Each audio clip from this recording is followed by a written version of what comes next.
Boo! Am I the only one, really? Okay. Oh, that's where she was. Boo! I'm still the only one, god damn it. Yeah! Shinji! Wow, fuck you! Fuck yeah. Yay, Heaven's Feel Part 2.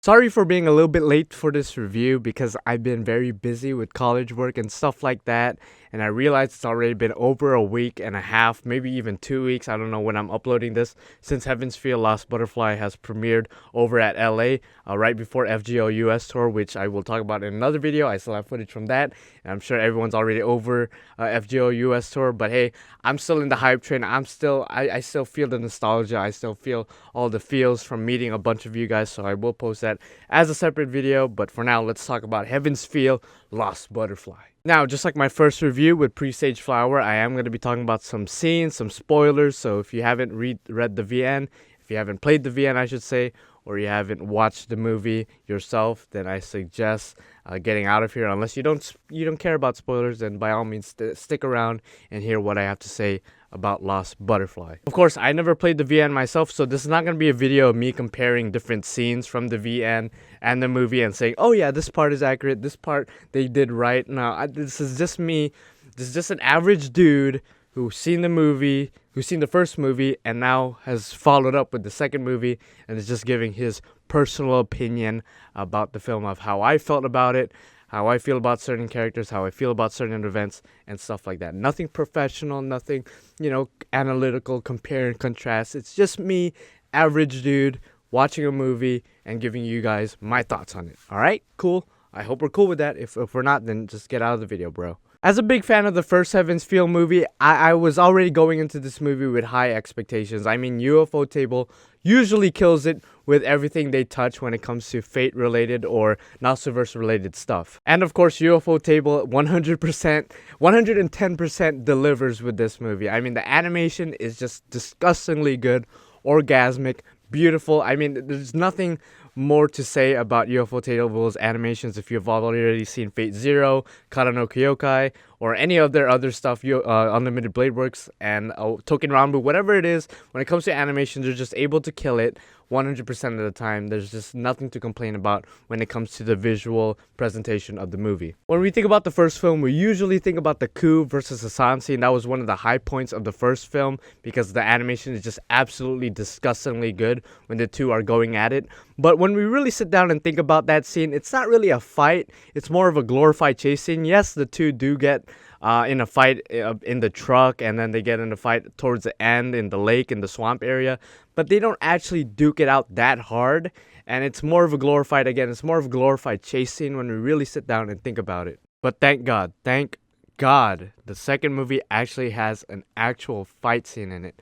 Saber Alter versus Heracles. That fight was pretty much the climax of the movie, the highest point of the second movie, because it was just like 3 minutes of just straight fire, just straight action, just straight explosions, beams, sword swinging, just flying around, destroying everything at sight. Saber Alter and Heracles just destroyed each other. And I'll be honest, Heracles, when it comes to Fate Grand Order, I don't really like using you because everyone uses you. It gets kind of boring, and your animations in Fate Grand Order NA are still trash. You still haven't received your reanimation that you got in JP. But I'll be honest, after seeing this movie, after seeing you duke it out with Saber Alter, even though you do end up losing because of the help of the Holy Grail and stuff like that, you just kind of get wrecked. I just have to say, I kind of have newfound respect for you, and I hope you get your reanimation soon in FGO NA, because maybe I'll get around to using you. Who knows? No promises will be made, but maybe I'll start using you more and more just because you just absolutely destroyed it in this movie. And of course, it takes two to tango, because Saber Alter, even though Heracles was going 100% in, he really only got like 2 good hits on Saber Alter. Saber Alter seemed like she was toying with Heracles. Like, I'm not even kidding. Like, I know she's strong. Like, Arturia in general is one of the strongest servants in Fate Stay Night in general. But I didn't realize how powerful Saber Alter was. I mean, of course, with the help of the Holy Grail buffing her, I guess. She was just toying with Heracles. She was literally just toying with him, and then Excalibur Morganed him at the end, and then that was the end of Heracles. Heracles gets absorbed by the Holy Grail, but nonetheless, just the two of them fighting was just absolutely amazing. Like, nuts were busted. Nuts were busted at that scene. People were cheering. People were going crazy in the crowd. I had a bucket of popcorn that was unsalted. There was no butter on it because I'm not all about that unhealthy stuff, right? But as soon as that scene was over, as soon as Heracles gets absorbed, and as soon as everyone is running away from the corruption of the Holy Grail, my popcorn was just full of butter. All natural bodily fluids just sprayed all over my freaking popcorn, from my body, from the people behind me, from the people around me, because everyone was just busting their nuts for this scene. I'm not even kidding. That scene was really good. If you were in the bathroom and you heard even a sliver of that scene, you were busting your nuts. You weren't pissing at that point. You went into the bathroom because you needed to go take a piss, but in the end of the day, as soon as you heard something from that scene, you were busting nuts. No piss was coming out. It was all just nut busting at that point. I said nut busting like 50 times in the past minute, but that's basically what happened during the time span of that scene. That scene was that good. But it doesn't end there. UFO Table is like, nah, bro, we're gonna showcase our best possible shit right now, because later, not even too long, like a minute after the whole Saber Altar versus Heracles thing goes on, another character gets newfound respect from me, because, Heracles, I don't like using him because, everybody uses him, right? And then there's Archer Emiya. I don't like using him because he always spooks me. But I never had a problem with Archer. I mean, if people knew me in high school, they knew that I had a t-shirt that said, "I am the bone, my sword, blah, blah, blah, blah, blah, unlimited blade works." I literally wore a shirt every week with his chant on it. It was a red burgundy shirt. I don't know if I'm going to show a picture right here or something. But I used to be quite a big fan of Archer, and I still am. I still am. In the context of Fate Grand Order, though, I just hate it when he spooks me. And that's why I hate on him a lot. But in all honesty, I actually have no problem with Archer Emiya at all. And that actually shows, because he goes in.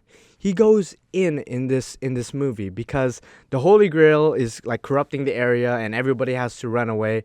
And then Archer just gets wrecked by the Holy Grail. He gets pierced by a bunch of tentacles, and I shouldn't say Holy Grail, I should say Dark Sakura, but I'm just gonna say Holy Grail because I mean, that's basically what she is. So the Holy Grail basically pierces Archer and just throws him into the river of corruption, and he's about to get wrecked. He's about to get destroyed, and all of a sudden he says, "I am the bone of my sword." And then everybody, if you didn't bust nuts to the Heracles versus Saber Altar fight, then you were gonna bust nuts there, because he goes in. He uses Ro Ayas. If you guys don't know what Ro Ayas is, it's basically the couple of layers of shields that he projects, that he uses against Ku, and Ku uses Gay Bolg. So I'm sure you guys have seen all those memes with him, with Ku and Emiya saying Gay Bulge and raw ass. I'm sure you guys are already aware of that, right? And the animation for this scene is just top-notch stuff. I'm sure they use a majority of their budget for the Heracles versus Saber Altar, and the Emiya just projecting his Ro Ayas and just guarding against the Holy Grail. It was just absolutely crazy stuff. Visually crazy stuff. When that scene is available on YouTube, I swear to God, like, porn will no longer exist for me. I will just watch that scene before I go to sleep, bust nuts on myself, and go to sleep without even cleaning myself up, because I'm proud to be wearing that fluid all over my body, because legit, those two scenes were just absolutely disgustingly good. And if your balls weren't tight enough, but at that point, if you weren't sore down there, at that point, if you weren't wet down there, then what follows shortly thereafter is the fabled sex scene between Sakura and Shirou. And let me just say this right now. I don't know why everyone hates Sakura. I feel like Sakura gets a lot of bad rep for reasons that I can't understand. A lot of people call her bland. A lot of people call her boring. A lot of people call her generic, cliche, whatever it is. But for me, after watching the first movie and then following it up with the second movie, all I could feel is sympathy for her. Do I think she's the best girl? Do I think she's waifu for life with no strifu? That's not necessarily the case. I just feel sorry for her as a character, and I think that's the purpose of her character, to feel sorry for her, to kind of root for her, to kind of hope that that everything's gonna be fine in the end, that Shirou's gonna save her and stuff like that. So when Sakura and Shirou get it on, Like, I mean, I was expecting, I don't know why I was expecting some, some penis shots. I was kind of scared, honestly. I didn't want to see Shirou's penis because even though I don't have a problem with Emiya Archer, I do have a problem with Shirou Emiya. Shirou Emiya could absolutely eat my ass. Not literally, because I don't want that man's face close to my ass or close to my body at all, because fuck that dude. But nonetheless, him and Sakura get it on, and they don't show any explicit stuff, as I implied. It's mainly just moaning, breathing heavily, and reflections of like the sheets shaking and whatnot. So they can't show explicit content, which is understandable. Fast forward a little bit, and this is the scene that I was kind of dreading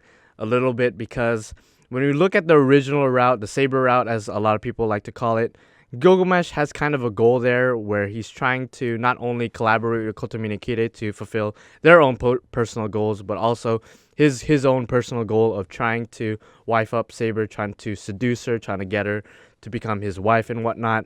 And then in Unlimited Blade Works, his goal there, of course, again with Kotomi Nikide, and his own personal goal of basically telling Shirou that he's a fake son of a bitch and he needs to die, and fakers can't amount to anything or whatever. Something along those lines. King of Heroes versus Hero of Justice. That's kind of the plot of Unlimited Blade Works towards the end. But when it comes to Heaven's Feel, he doesn't really have much to do. Gilgamesh doesn't really have anything to do with the Matou family, with Zoken, with Sakura, with Shinji. He doesn't really have anything to do as far as advancing the plot. So for a bit of context, Sakura is basically killing people indiscriminately around Fuyuki City. Of course, she doesn't mean to do it. It's just her corrupted side, the Holy Grail, kind of taking effect on her, and she's just going around killing bitches and whatnot. And because this kind of hinders with Gilgamesh and Kotomine's own plans, Gilgamesh confronts Sakura, which is like, once Gilgamesh confronted Sakura, I already knew that this was it for my boy Gilgamesh. After watching the movie, I actually went back and watched the VN version of the scene. And if you watch the VN version of the scene, it kind of goes the same way at the beginning, where Gilgamesh shoots a bunch of swords at Sakura in an alleyway, and then Sakura's on the ground, groggling in pain. She's all bloodied up. Her arm is missing and stuff like that. She's just absolutely about to die, and she doesn't want to die, of course, because she just had sex with Shirou. She finally formed a relationship with him. She doesn't want to die, and Gilgamesh is like, I'm going to finish you off, ho. And in the VN version of the scene, in the original version of the scene, Gilgamesh basically tries to kill her, but out of nowhere he dies. He's like, oh my god, you are already, and then he just dies, right? In the movie, I actually like this interpretation a lot better, just because of the things that happens, the things he says, that just makes me remember why exactly I love Gilgamesh. He's just such a cool, badass dude in the end of the day. So it plays out the same way. He shoots Sakura with a bunch of swords. She's on the ground, just about to die, and the difference between the VN scene and the movie scene is that he actually walks towards her. And as he's walking towards her, he all of a sudden stops. And he starts to tip over and fall down face first. But he catches himself, like within inches of hitting the floor. His hand almost hits the floor. His face almost hits the floor. And he gets back up. And he turns around, looks behind himself, and sees that I believe his left leg has just completely been cut to clean right off. But being the badass he is, Gilgamesh does not panic. He does not start freaking out that his leg has just been cut clean off. He actually turns around, looks at Sakura, and is like, to think you tried to make me kneel down.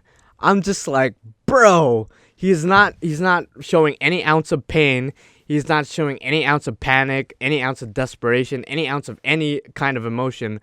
But he feels offended that Sakura would try to make him kneel down. That's all he cared about. Not the fact that his leg is gone, not the fact that Sakura was actually able to land a hit on him, but just the fact that Sakura nearly made him fall down to his one knee.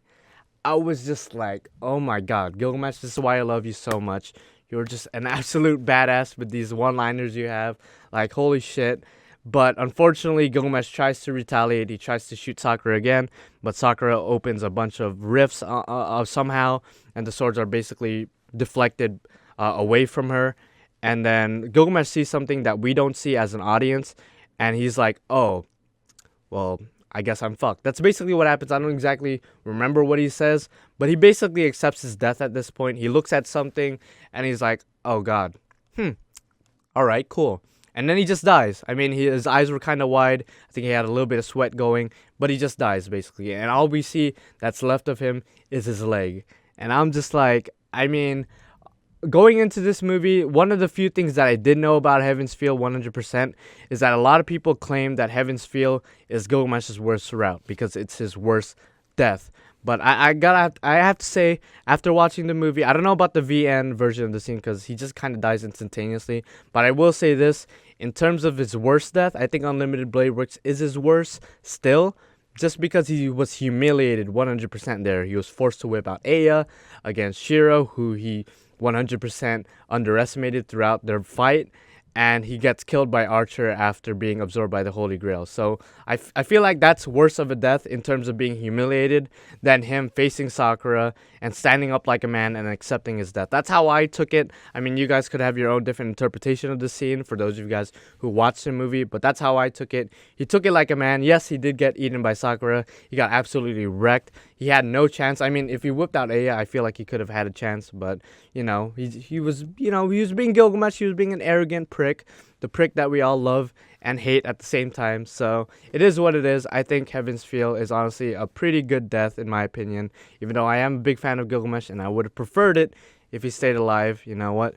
He died standing up, and he did not kneel down to Sakura. That's all that matters to me. I will say the only disappointment I have with the first two films, I actually don't remember with the first film. I would have to rewatch it, but Gilgamesh actually does not say Zashu, or he doesn't say Honore. Those are like his two most famous lines. He doesn't say Honore or Zashu at all, which is kind of weird because you would expect Gilgamesh to say at least Zashu. He calls everyone a Zashu. So again, I have to watch the first film again, but I know for a fact he doesn't say it in the second film. So that's probably my only disappointment with this film. Shortly after Gilgamesh dies, Shirou Emiya actually realizes that Sakura has been behind all the mysterious deaths around Fuyuki City, and as somebody that's trying to become a hero of justice or a successor to Kiritsugu, he actually attempts, or actually is conflicted with killing Sakura in her sleep. He actually grabs a knife and he's like about to stab her, but then all of a sudden all these flashbacks of Kiritsugu flashes in his head, and I guess that's just him saying, yes, this is the right thing to do. In order to become a hero of justice, I have to kill Sakura. But then all of a sudden, he also gets flashbacks of him meeting Sakura for the first time and him developing a relationship with her over time. And it's just like, honestly, like, I hate Emiya, Orange Hair Fuckboy as a character, but this scene was very powerful in my opinion because it's just one of those things that's just emotionally impactful. Like the music, him crying, him seeing all these scenes with Kiritsugu, then him seeing all these scenes with Sakura just flashing before his eyes. It's just a really powerful scene. I don't know how to explain it, but I was getting a little bit emotional. I wasn't crying or tearing up, but it was a very emotional scene, and I have to applaud Nasu and UFO Table and just everybody who worked on this film for making me actually care for something Shirou Emiya related, because otherwise I don't give a damn about Shirou Emiya when it comes to the original Fate routes, because fuck that dude. But this scene just made me like feel for him. I actually sympathize for him, and I feel like that was the goal of this scene. So again, slow clap for UFO Table for making me feel a certain way for a character I hate. And then there's Shinji, and this is towards the end of the film, but throughout the first film, throughout the second film, Shinji's kind of this comic relief character. I mean, he's always been that comic relief, can't take this guy seriously type character because he's such a little bitch. He can't do magecraft that well. His magical circuits suck ass. He can't really be a proper master. He's not even a proper master in the Holy Grail. We learned earlier in this film that Ryder or Medusa is actually Sakura's servant, and he was just borrowing Ryder and pretending to be a master. So we just find out that Shinji is just a mediocre person that can't do anything right. But I'll be honest, in the first film, we actually see Shinji playing with a bunch of chemicals and flasks, and we don't exactly know exactly what he's playing with. So for whatever reason, again, I never played the VN, never actively looked for spoilers about Shinji or about Heaven's Feel in general, but I thought Shinji was going to have a bro moment, and I said this to my girlfriend, I said this to my brother, my cousin, everybody that I was with to watch Heaven's Feel. I thought he was going to have a bro moment, and when I say a bro moment, I thought he was going to redeem himself. I thought the potion that he was working on was something to suppress Sakura's urges or Sakura's darker personality. I thought it was some kind of antidote, some kind of suppressant to help Sakura in the end of the day. So I thought he was going to have a bro moment, an actual brotherly gesture. I know he's the stepbrother of Sakura, as we know, Sakura's adopted. But I thought Shinji just had a little bit of decency in his heart to find a way to redeem himself as a character. But unfortunately, he does not have his bro moment. I thought he was, because Sakura actually goes back to the Matou estate, to the Matou household, and she is confronted by, of course, Shinji. And Shinji tosses a potion towards her, and the potion shines, and she's like, oh my god, this is so pretty. And at that point, I thought Shinji was going to be like, yeah, that's an antidote. It's going to help you suppress your urges. It's going to help you not go around killing people anymore. I hope you forgive me. I hope we could be, teammates and whatnot. I literally thought Shinji was going to become the biggest bro of this movie, of this series. And I probably shouldn't have thought that, because watching Unlimited Blur Works, he's kind of a rapey kind of dude with Tosaka Rin. He nearly, sexually molests her, and he's a very horny dude. So I should have expected something a lot worse from him, but for whatever reason, I thought he was going to have his bro moment. But of course, I was proven wrong shortly thereafter, because he slaps the shit out of Sakura, pins her against the bed, and just says a bunch of obscenities. He's like, yeah, I can't wait to tell Shirou that you used to beg for my dick. How many times we had intercourse. It's like, oh my god. And at that point, I can't get behind him. He's no longer a comic relief character. I mean, he still kind of is in the end of the day. But after seeing him trying to rape Sakura was just like, that was a bit too much for me. And I couldn't get behind him. And I knew 100% that there was no redeeming this motherfucker. And that he has to die. He has to die. And of course, a couple seconds later, Sakura gives in to her darker personality and ends up killing Shinji just like instantaneously. Just pierces through his, I believe, either his neck or his skull. And then he just tips over and dies.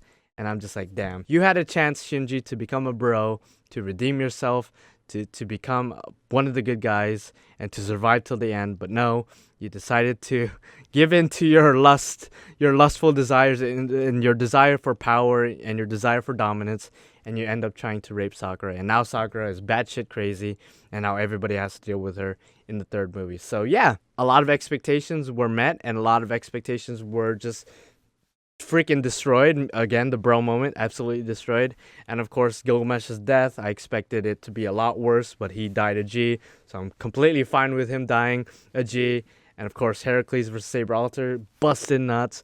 Emiya using Ro Ayas, busted nuts. Just everything about this film. This film was an emotional roller coaster. Again, I can't really stress this enough. I don't know why everyone hates Sakura. I understand if you have a preference, if you like Tosaka Rin better as a waifu character because you think her personality is better, you think she looks better, you think her thighs are thicker, whatever, her anal cavity is just yours for the taking, it's fine if you think like that. And if you think the same way with Arturia, if you think she's just a better character all around, it's just one of those things. Like, I went in with an open mind. I knew that everybody hated Sakura, but I wanted to go in and develop my own opinion about Sakura. And so far, out of the 2 films, out of the 3 movies that UFO Table is planning for Heaven's Feel, I can't help and think that, people are over-exaggerating their hate for Sakura. Because honestly, after seeing these 2 films, all I feel for her is sympathy. That's all I feel for her. Pity, sympathy, whatever you want to call it. That's all I feel for her. And I hope that in the third movie, everything is resolved. Everything is good for her. I hope she finds a happy ending. Whether it's her dying to Emiya's hand or her getting saved by somebody. Who knows what it'd be? Maybe Shinji's still alive and then he's going to have a bro moment. That's probably not going to happen 100%. That's not going to happen. But we will have to see and find out with the third movie. Again, guys, don't spoil it for me. I know a lot of you guys have already read the VN. I know a lot of you guys have already actively looked for spoilers. But I want to watch the third movie with an open mind, with no spoilers at all.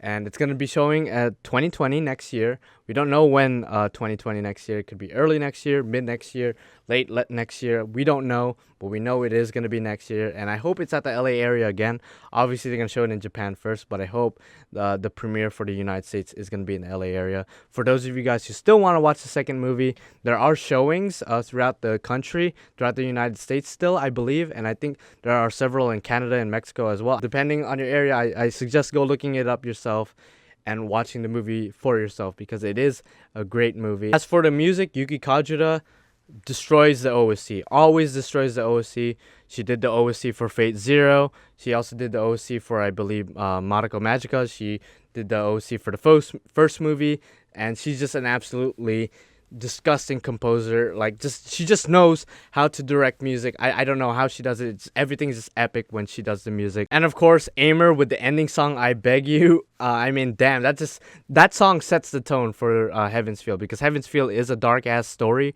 a dark ass arc, and I Beg You is a very, like, it's very different from Last Stardust and very different from Brave Shine, which sounds very hopeful and very epic. This song just sounds very dark and negative and just fucked. It just sounds fucked up, and I like it. I'm not saying it's a bad song. I really like it. Aimer just knows how to set the tone, no matter which arc she's working on. So Aimer, Yuki Kajura, you guys have my slow clap as well. Everybody at UFO Table, you guys are absolute G's. And yeah, this movie was awesome. This movie was absolutely great. And again, guys, it's an emotional roller coaster. I felt a lot of emotions watching this movie. I didn't cry. Don't get it wrong. I didn't cry, but I do feel a bit traumatized, and that's what I like about anime. It's able to play with my emotions, just grab my heart, squeeze it, throw it on the ground, stomp on it, spit on it, jack off on it, and then give it back right back down my throat. So I don't know. That sounded a bit masochistic on my part. Like, honestly, if that were to happen to me in real life, I don't know if I would survive that. I would probably not, but that would not be a good feeling to have. But for whatever reason, when anime does that to me, I just can't help but feel a certain way. Okay, I'll stop. Anyway, like the video if you liked it, dislike it if you disliked it, and comment down below. Let me know what you think about my review. What do you think about Heaven's Feel? And subscribe to become a supporting character to me, the main character, because without you guys, I'd be the only character. Without you guys, that would just suck. That would just absolutely suck. So yeah. Love the movie. 10 out of 10. Actually, you know what? I'll say 9.5 out of 10 just because Gilgamesh didn't say Zashu. I know it wasn't in the VN from what I've seen, but hey, man, can't have a Gilgamesh scene without Zashu. Come on, man. Come on, UFO Table. That's like the only thing I could complain about, UFO Table.